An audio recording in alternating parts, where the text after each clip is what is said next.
இப்ப எப்படி இருக்கு சாமி? உடம்பெல்லாம் எதுவும் பண்ற மாதிரி இருக்கு சாமி. இனிமே எல்லாம் சரியாயிடும். ஓ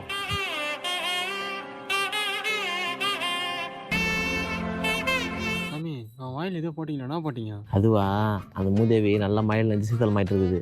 டாக்டர் கிட்ட போகாம நேராக நம்மளால வந்துட்டு இருக்குது. அதனால தான் நீங்க கால் வேணும் சீத்தல் மாத்திரை அதில் ஒன்று எடுத்து போட்டு விட்டேன். எப்படி சாமி அது சீத்தல மாத்திரை இல்ல சாமி, பேதி மாத்திரை சாமி.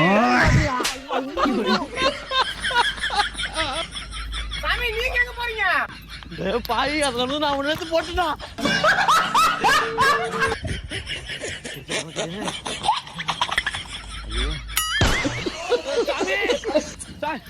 என்னத்தான் சாமி கொடுத்தீங்க? நிக்காம போயில சாமி. பாய் அது பேதி மாத்திரா. பேதி மாத்திரையா?